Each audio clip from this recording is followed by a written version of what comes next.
When my father said it, everyone laughed. At least the army pays her rent. He did not even look at me, just raise his glass and let the room laugh at me. Not with me. The sound was sharp, polished, and effortless, like humiliation wrapped in champagne bubbles. I stood there, smiling the way soldiers do when they are bleeding but cannot show it. Behind the medals on my chest, my heart was clinical, not broken. I felt the cold grip of my ceremonial sword at my side, a silent reminder of a world where honor means more than a bank statement. I did not need their approval to know my worth. I just needed my father to keep laughing for a few more minutes. I turned away, stepping out of the golden light of the Watergate ballroom and into the shadows where real power waits. Welcome to the Narratives by Nora channel. Out here on the road today, I can't help but think about how often our true value is hidden from those who should know us best. Where are you listening from? And what's the time? I'll check your comments once I pull over. But for now, let's go back to that tactical heart of the Watergate. I walked away from the champagne and the polished lies, leaving the laughter to echo against the marble. The hallways of the Watergate felt different tonight. It was not just a hotel anymore, it was a tactical center. My father thinks I am a glorified clerk, a paper pusher. He has spent 30 years reading market reports, but he missed the most important one. The one that lists me as the lead special auditor for the Defense Contract Management Agency.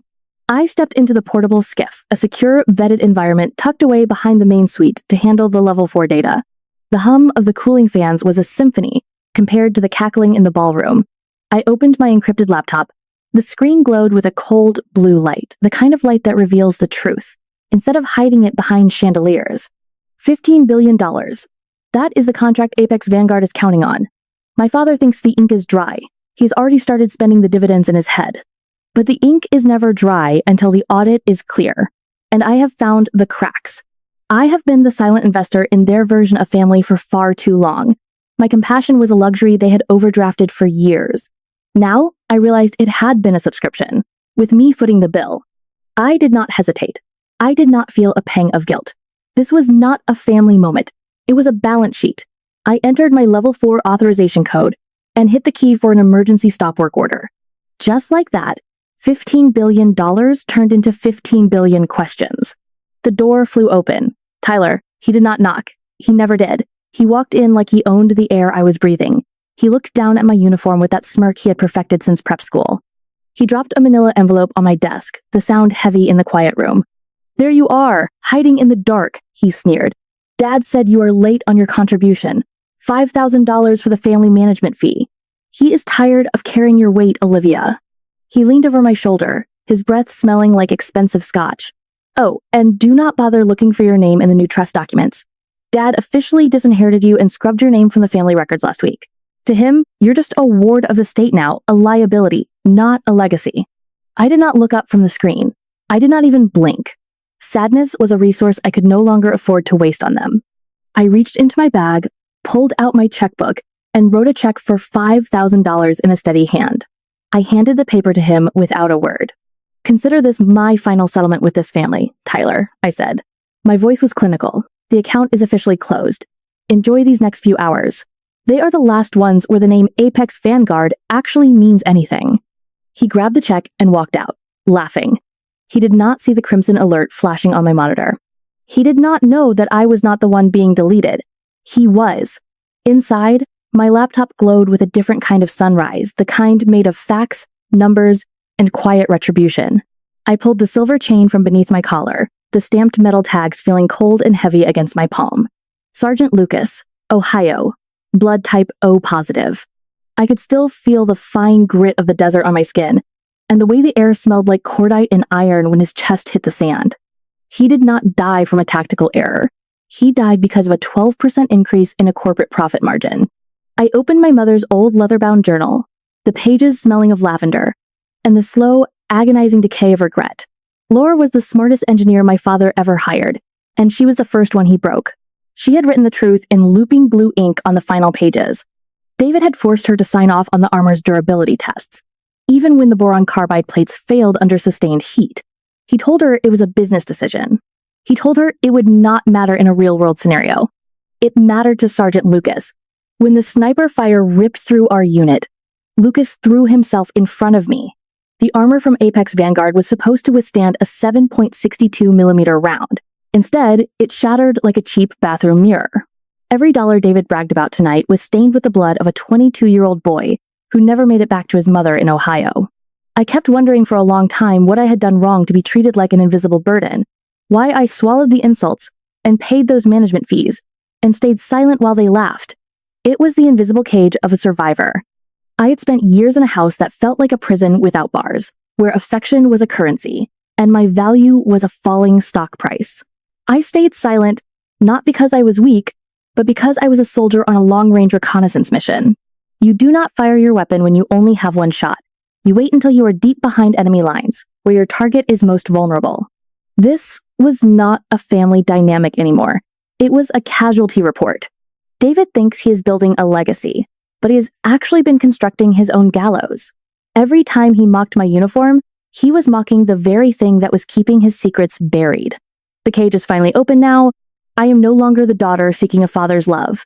I am the lead auditor seeking a nation's justice. I looked at the medals on my dress blues in the reflection of the screen. 2 decades of discipline. 1 night of accounting. I felt a strange sense of clarity.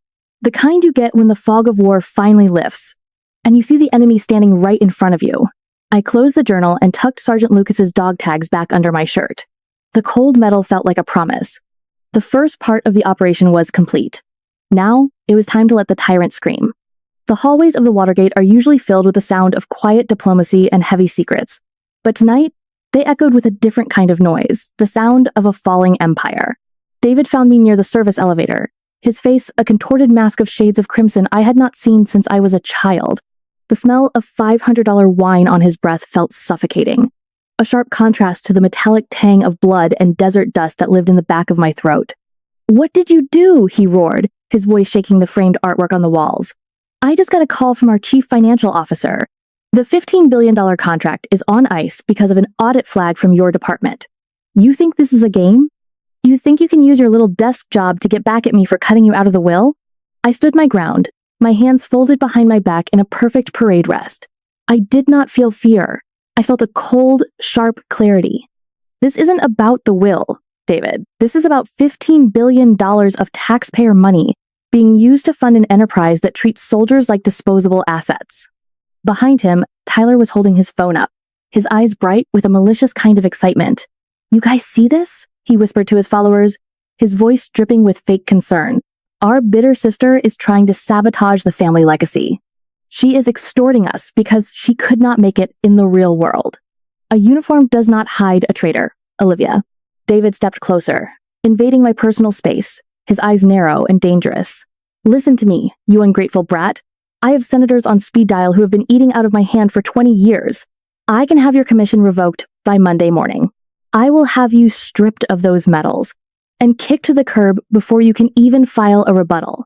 You are just a lowly officer, and I am the man who builds the world you live in. I will crush you in a heartbeat." I did not flinch. I did not raise my voice. I simply looked up at the security camera mounted directly above the elevator doors and then back at him. "Then you should have checked your surroundings, David. This wing of the Watergate has been designated a federal security zone for the duration of the defense summit. You just threatened a federal officer in the middle of an official investigation." His jaw tightened, his smugness faltering for the briefest of moments. I adjusted the cuff of my uniform with clinical precision. "Tyler, keep that live stream running. The Department of Justice will find the recording quite useful for the hearing next week. Every word, every threat, and every admission of your influence over those senators is being logged in real time. This is not a family argument anymore. It is evidence." I turned and walked away, the sound of my heels striking the marble like the counting down of a timer. Behind me, the silence was absolute. They were not shocked by what they had done. They were shocked that I had stopped playing my role in their theater of cruelty. The lion was finally silent, not because he was satisfied, but because he finally realized he was no longer the one in control. The night air on the balcony was heavy, but the weight of the drive in my hand was heavier.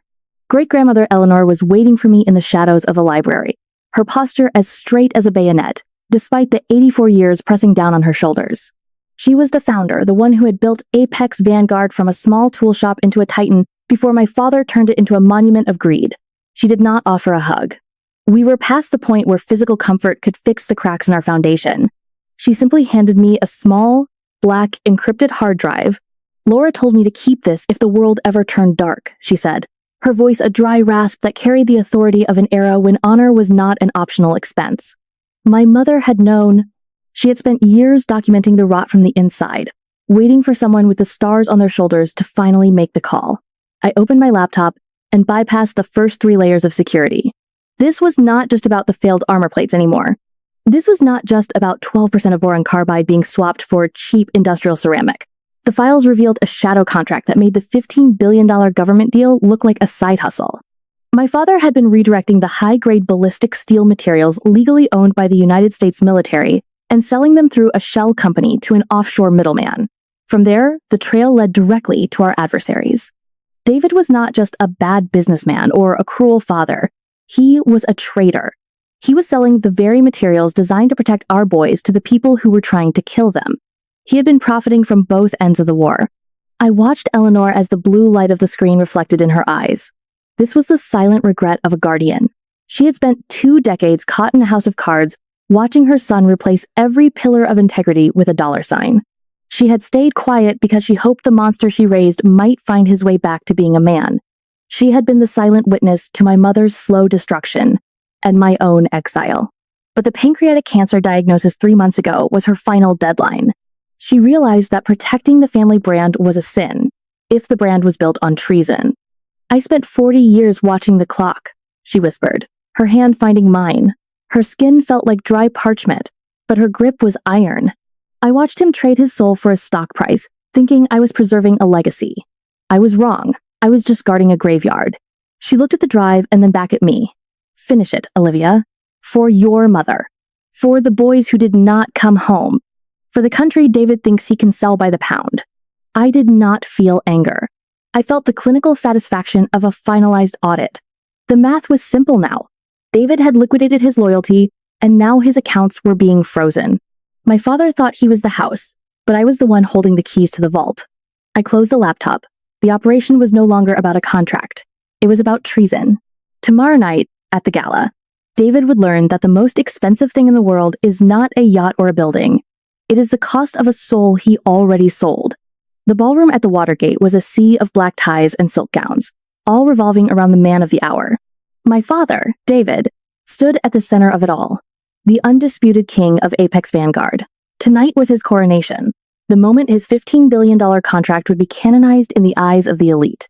He stepped onto the stage, his smile a masterpiece of corporate arrogance, his eyes already scanning the room for the next conquest. He tapped the microphone, a sound that silenced the chatter of 300 guests, as if he were flicking a switch on their collective consciousness. I watched him from the shadows of the mezzanine, the cold weight of the encrypted hard drive in my pocket, feeling like a literal anchor to reality. The heavy doors at the back of the hall swung open, and for the first time in my life, I was not just Olivia the daughter. I was the storm. The majesty of the Major General's uniform, the sharp, unyielding lines of the dress blues, the rows of medals documenting every drop of blood and grain of sand I had traded for this moment caused the crowd to part like a retreating tide. 2 stars gleamed on each of my shoulders, catching the golden light of the chandeliers. My heels clicked against the marble floor with a rhythmic precision that drowned out the string quartet, each step a pulse of counting down toward a 0 hour David never saw coming. General Miller, a 3-star commander and a man who knew the true weight of a soldier's life, stepped forward from the front row. He did not look at the stage. He did not look at my father. He stood at attention and offered me a sharp, crisp salute that echoed through the sudden silence of the room. Then he turned to David, who was frozen mid-gesture at the microphone. "Is this your daughter, David?" Miller asked, his voice cutting through the hushed murmurs like a serrated blade. "You should be proud. She is the most honorable, most integrity-driven officer the Pentagon has ever seen." David's face drained of color, the shades of crimson from his earlier rage replaced by a pale, hollow gray. His practiced smile crumbled into a look of pure confusion, his eyes darting from my medals to the general's unwavering gaze. "Olivia, what are you doing?" he hissed, the microphone catching his desperation and broadcasting it to every billionaire in the room. I did not answer him with words. I gave the signal to the federal task force waiting in the tech booth. "Execute the broadcast seizure," I commanded, my voice flat and clinical. Instead of the promotional video showcasing Apex Vanguard's global reach, The massive projector screens behind my father flickered into life with the shadow contract. The room went dead silent as the ledger of treason scrolled across the screen, every shipment of stolen steel, every dollar laundered through shell companies, and the signature that authorized it all, D. Adams. The sound of glass hitting the floor was the only thing anyone heard. My father's champagne glass shattered against the marble, a perfect echo of the humiliation he had tried to bury me in just 48 hours ago. As I watched him stand there, I realized this was the illusion of power from an empty wallet. David had spent his entire life believing his status was part of his identity, but tonight revealed it was just a rental. He had confused having money with being a man of character. Without the $15 billion shield of his contract, he was not a titan. He was just a small, frightened person standing in a very expensive suit. His status did not collapse under the weight of the evidence. It simply evaporated because it had no internal foundation to hold it up. The doors opened again, and this time, it was not a soldier or a guest who walked in. It was a team of federal agents in dark suits. They did not wait for the applause that never came. They moved with the same clinical efficiency I had used to dismantle his company, passing through the rows of stunned socialites. As they led him away in handcuffs, in front of the very people whose respect he had spent a lifetime trying to buy, he looked back at me one last time. He did not see a daughter he could manage or a burden he could mock. He saw the truth, and for the first time, he realized it was a rank he could never reach.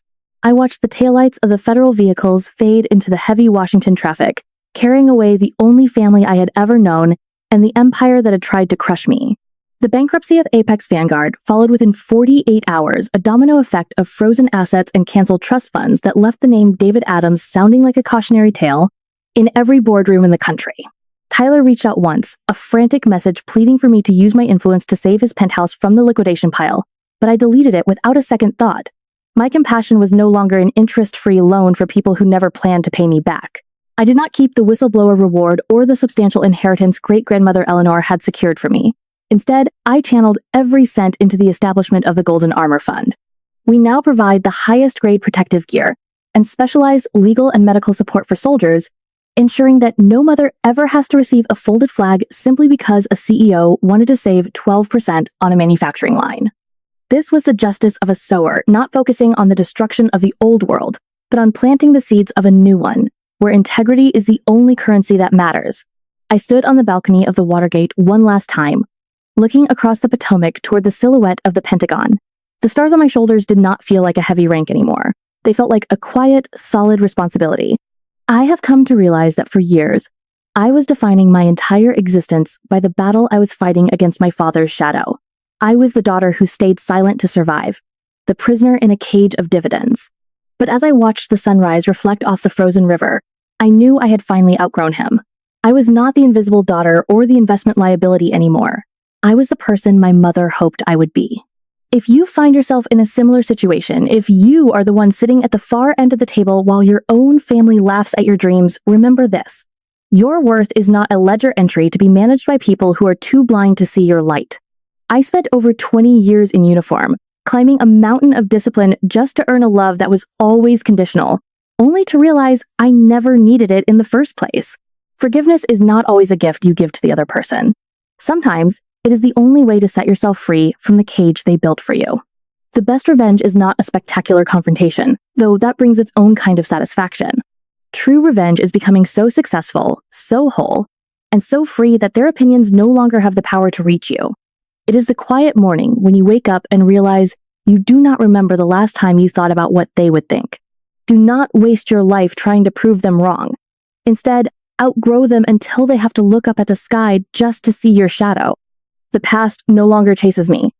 Revenge fades, but honor the kind of honor that allows you to meet your own reflection without flinching, that stays forever. I turned away from the balcony and stepped back inside, leaving the cold wind and the ghosts of Watergate behind. I have work to do, and for the first time, I am doing it entirely for myself. If you believe that honor is worth more than a bank statement, and that it is never too late to reclaim your own narrative, share this story. Let us build a community of people who refuse to stay small. Do not forget to hit subscribe to stand with Olivia and the millions of others who are finally choosing themselves over the people who tried to dim their stars.